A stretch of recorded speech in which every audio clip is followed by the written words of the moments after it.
Yo! Bon, eh bien, salut à toi. Donc, de retour sur le moteur du Fox. Donc, tu peux voir, j'ai mis le gros morceau de carter, gros morceau de carter que j'ai nettoyé. Chose que je ne savais pas, c'est que sur les Fox, il y en avait qui avaient un démarreur électrique. Donc, tu vois, suivant les versions, donc, chat ou pas de chat, j'ai un démarreur électrique qui avait mais carrément bien mangé, tu vois, je pense que ça a dû être, voilà, les fils étaient comme ça, comme ça, comme ça, et à un moment, je ne sais pas, tu vois, ça n'a pas voulu démarrer, ça a dû chauffer, et comme dit Danny Boone, ça fait git. Et donc, ça a tout cramé, quoi, voilà, tout est rideau. Non, bref, on va voir si je le réinstalle, c'est pas trop ça le souci. Qu'est-ce qu'on a de beau aussi? Tiens, je te prends à la volée. Donc ça, le démarreur était installé ici. Le système de démarreur. Ah oui, il y a le système de graissage séparé que j'ai dégagé, la toute petite pompinette. Donc ça, on va attaquer. On va sûrement attaquer par son évacuation manu militari. D'ailleurs, voilà. Donc là, tu es obligé d'avoir des cales en bois pour que ça ne te gêne plus. Parce qu'il y a des morceaux de transmission qui dépassent. Donc je vais prendre un jet de bronze ou un jet d'alu. Je ne sais pas ce que je vais avoir sous la main. Je pense que l'aluminium...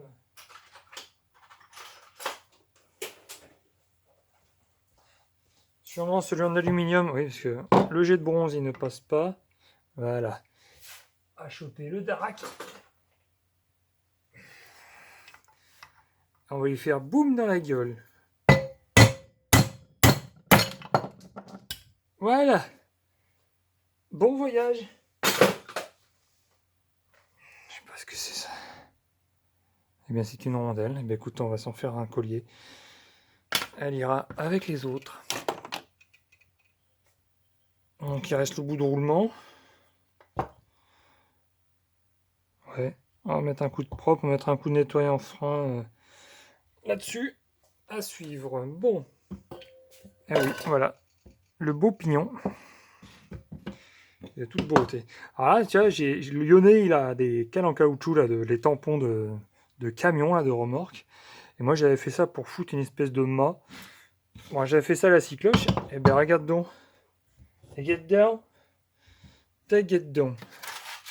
Get down, c'est un excellent restaurant. Hein. Ok, c'est au bout du marais Poitevin. Je fais get down. Alors, j'ai démonté tout ce qui était le correcteur de couple. Donc effectivement, c'est un morceau d'embrayage, enfin l'embrayage, c'est un réglable. Il y avait des écritures, mais elles n'ont pas supporté le nettoyant frein. Bon, ça doit être l'entrée de gamme. Et j'ai mesuré que j'avais 2 mm qui dépassaient de la cloche. Donc en fait, je pourrais m'en rapprocher carrément plus. Donc il va sûrement falloir bouffer ça là. On va bouffer un petit peu cet épaulement. On va voir ce que ça nous dit. Ouais, on a la place pour mettre jusqu'aux cannelures 2 mm. Allez, 2 mm, ce serait 1 mm et demi, ce serait top. 2, ce serait vraiment top. Voilà. Ça sort du bike à ultrasons. Il y en avait bien besoin. Il y avait un ressort dedans qui était tout dégueulasse. Tout sale. Dégueulasse, c'est pas un mot qu'on utilise. Si en mécanique on l'utilise. Et je vais peut-être faire un comparatif avec ce ressort-là de poussée. Ce ressort-là de poussée, ça vient de chez Maxi Pièces 50. J'avais acheté chez Maxi Pièces 50 pour le SPX un variateur C'était dans la dénomination un variateur RGD. Alors ça, mec, je te conseille d'acheter ce truc-là. Alors RGD, je sais pas. Mais en tout cas, pas cher, cousin, comme dirait Arnold Mauber. 3 maslottes. Enfin, 3 basculeurs. Pour 17 boules, tu as... Attention, ma chère Marie, c'est formidable. Formidable, Pierre. Tu as des rondelles, on s'en fout. Des jeux de galets. Pas des jeux de galets, n'importe quoi. Des contrepoids. Mais quand je dis que t'en as, c'est que t'en as. Quand tu vois que le prix des contrepoids chez Malossi sont peut-être plus précis. Mais en tout cas, je veux dire, pour moi, c'est parfait. Pour 17 €, tu as ça, tu as ça, tu as ça, tu as ça. Et ça se monte. Ça se monte pas en lieu et place parce qu'il faut que tu récupères sur ton SPX le canon qui n'a pas le même diamètre. Moi j'avais un variateur mâle aussi, je raconte pas de bêtises. Bah, en fait c'est ce qui est d'origine sur le SPX. Non, pardon, je raconte des conneries. Enfin tu prends ton canon qui était sur le multivar, je le démontrerai, je montrerai. Juste un petit épaulement, mais de rien du tout pour garder le centrage ici, tu vois. Parce que là, il faut compter sur... là, c'était le même diamètre que ton axe de vélo. Sur SPX étant plus petit, il faut que tu arrives à centrer cette partie-là. Soit tu le fais... Enfin, je te conseille de le faire sur ton canon. Vraiment un petit épaulement de rien du tout qui vient de reprendre ce diamètre-là. Et le doubler en sécurité par le même épaulement sur ton écrou, ton écrou de vélo. Et comme ça te fait un sandwich. Et là, c'est top moumoute. Bon, bouge pas, je vais te le montrer. On y va. Tiens, regarde.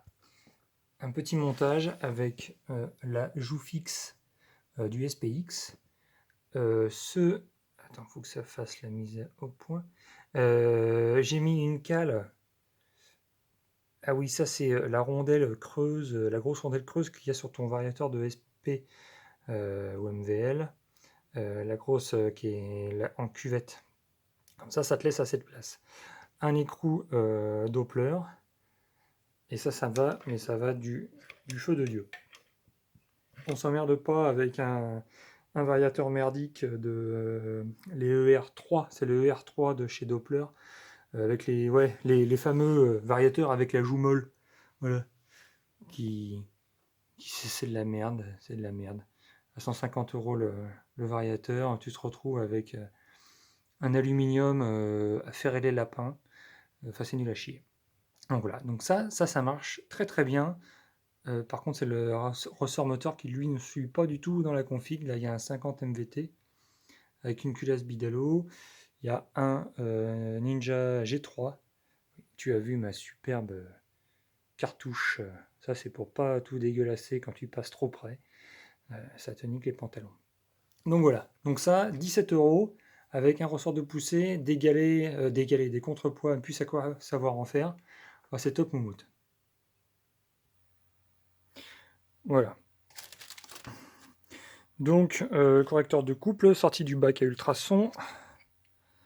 Le bon gras. Bah, c'est encore bien gras. C'est encore bien gras.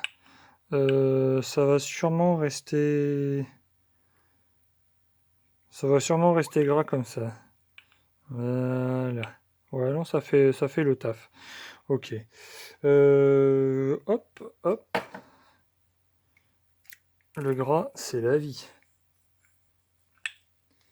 Ok, un autre truc qu'il y a chez Maxi Pièce 50 que j'avais commandé, c'est ça. Les gamets programmables. Ça, on m'en avait parlé. C'était un Romain là, de Salbris. Excellent mec aussi. Il m'avait dit, putain, des galets programmables. Et je suis tombé dessus, pareil, chez Maxi Pièce 50. À pas cher. Et en plus, et franchement, c'est made in la France. Je veux dire, on va pas s'emmerder. C'est génial. Tu mets des petits taquets dans ton je crois que d'autres l'ont présenté, hein, de toute façon, c'est pas une exclusivité ici. Tu remplis tel un barillet de Colt Sievers. Voilà, tu remplis au fur et à mesure et tu fais le poids que tu veux. Et hop. Et ça tient plutôt pas mal. Hein. Là, tu vois, ils sont malins. Donc c'est des galets de 13 par 16. Et suivant ce que tu veux mettre, tu dis, voilà. Après tu sors sinon la balance de dealer et tu fais ton montage. Voilà. Donc ça, je vais en recommander un jeu là parce que c'est génial. Et qu'en plus sur MaxiPF 50, ils ont pas mal de petites promos de déstockage qui te permettent de t'équiper à pas cher, de la planche à découper, de la planche à joint à découper. Donc ça pourra passer éventuellement sur la découpe laser. Ils en ont du bordel. C'est vraiment sympa ce qu'ils ont. La seule chose que oui, encore. C'est que tu as envie d'aller voir, mais tu peux. C'est pas un entrepôt. Si, c'est qu'un entrepôt. Ils n'ont pas pignon sur rue. Donc en fait, tu peux pas passer chez eux chercher le matos. Voilà, comme quand tu pouvais passer chez Mir35 chercher le matos. Quoique Mir35 maintenant, ils se prennent un petit euro pour aller préparer une commande. Ouais. Après, c'est quand même des boîtes où il y a quand même. Faut pas se plaindre, hein. On peut encore trouver et ils refont fabriquer des pièces, donc on va pas non plus se plaindre. Mais bon, c'est le business, c'est dur pour tout le monde. Si on peut gratter 1 euro par-ci par-là, écoute, c'est le jeu, ma pauvre Lucette. Ok, donc je vais remonter mon. Alors je sais pas hein, si l'autre est plus souple ou pas. Il est moins long. Donc, si je me dis que s'il est moins long, il appuiera moins fort. Et vu que je vais pas lui mettre une config de la mort, c'est toujours mieux de pas trop asseoir une variation avec des gros ressorts. On bouffe de la puissance. Et si on en a pas trop, je veux dire, c'est pas un dragster le bazar. Hein. Donc, écoute, ça fait plus propre. Là, j'ai pas de quoi le souquer. Là, faut absolument que je me refasse une clé à chaîne.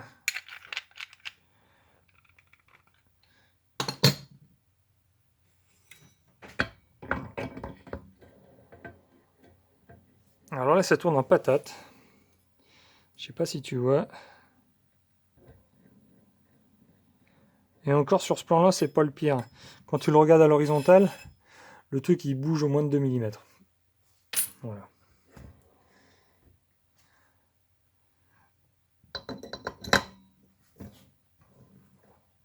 Ouais.